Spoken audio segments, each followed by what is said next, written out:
बिस्मिल्लाहिर्रहमानिर्रहीम। अस्सलाम वालेकुम। फोर्थ क्लास, कैसे हैं स्टूडेंट्स? मैं उम्मीद करती हूँ सब ठीक होंगे। बेटा उर्दू की बुक खोले। हम पढ़ रहे थे आमना हुई बीमार। इसकी आपने रीडिंग करनी है। इसके जो आपको इमला के अल्फाज दिए गए हैं उनको अच्छे से याद करना है और इसके अल्फाज मायने।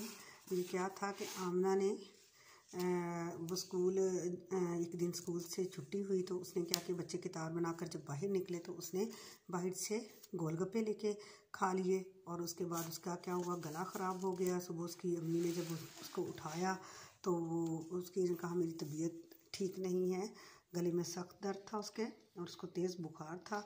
फिर आमना के अब्बू और भाई मस्जिद में नमाज़ पढ़ने गए थे। जब वो वापस आए तो उन्होंने पूछा और फिर उनके चचा क्लिनिक जाने से पहले आमना को उन्होंने मुआयना किया आमना का और उसको दवाई दी और फिर उन्होंने नसीहत की। उन्होंने कहा कि बाहर की चीज़ें नहीं खानी, गली मोहल्लों की चीज़ें जो होती हैं ये गैर मेयारी होती हैं, इनको अच्छे इनमें सफाई सुथराई का ध्यान नहीं रखा जाता। इसी तरह गोलगप्पे भी जो थे गैर मेयारी तेल में तैयार किए गए थे, उसकी वजह से उसका पानी उसका खट्टा था और उसकी वजह से उसका गला जो है वो ख़राब हो गया और उसको बुखार हो गया और इन चीज़ों से मना किया डॉक्टर ने। और आप लोगों ने भी ऐसे ही करना है, बाहर की चीज़ें बिल्कुल नहीं खानी।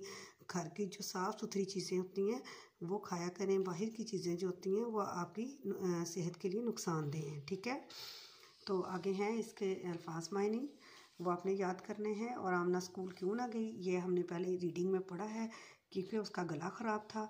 आमना की बीमारी का सबब क्या था? उसकी बीमारी का सबब था कि उसने गोलगप्पे खाए थे। आमना के घर उसका मुआयना करने कौन आया था? उसके चचा आए थे। बाहर की बनी हुई चीज़ें क्यों नहीं खानी चाहिए?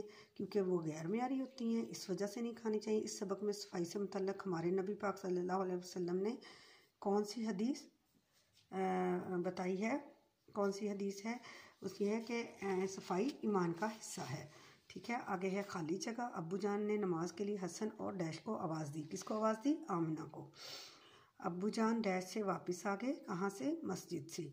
बाज़ार की चीज़ें डैश के असूल पर तैयार नहीं की जाती, म्यार के असूलों पर, सफाई सुथराई के असूलों पर। ठीक है, आमना ने फ़ौरन अब्बू से डैश मांगी, माफ़ी मांगी। हमेशा डैश चीज़ें खाएं, ताज़ा चीज़ें खाएं, साफ़ सुथरी चीज़ें खाएं। ठीक है, अगला है जी सवाल नंबर 3। दर्ज झैल अल्फाज को अलफ़बाई तरतीब से लिखें और इनके हरूफ अलग अलग करके लिखें। पहले आपने इसको देखना है अलफ़बाई तरतीब क्या है। पहले बाज़ार आएगा, फिर उसके बाद क्या है? परेशान, फिर नाश्ता, ध्यान आएगा, फिर मस्जिद, नाश्ता और हल्की। आपने यहाँ पे लिखना है और उनके हरूफ अलग करने हैं। पहले करना है बाज़ार का, बाज़ार लिखना है उसका बे, अलीफ, जे, अलीफ और रे। ठीक है, आगे आएगा परेशान, पे, रे, बड़िए, शीन, अलीफ, नून। इसी तरह आपने सबका ऐसे हरूफ उनके अलग करने हैं।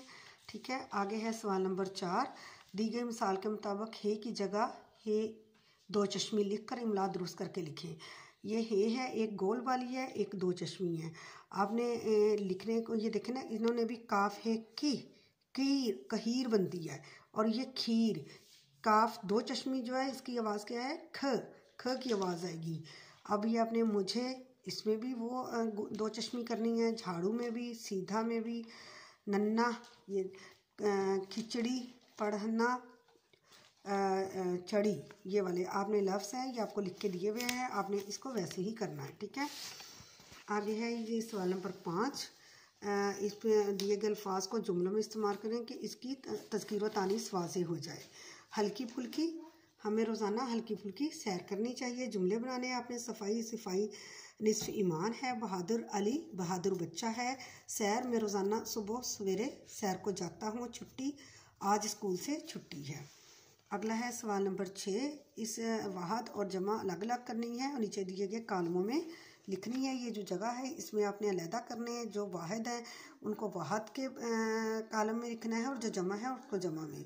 जैसे वाहद है किस्म, इसको यहाँ पे लिखना है। और कदम जो है ये कदम, इसको वाहद में लिखना है। इकदाम जो है इसको जमा में लिखना है।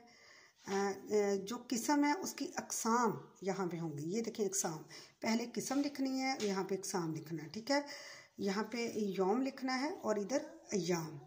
कागज़ कागज़ात। ठीक है, ये आपको लिख के दिए गए हैं, आपने इसको इसी तरह करना है और जो बाकी काम है आपने उसको अच्छे से याद करना है ताकि आप अच्छे से इसका प्रॉपर तरीके से टेस्ट दे सकें। ठीक है, ओके जी, अल्लाह हाफिज़।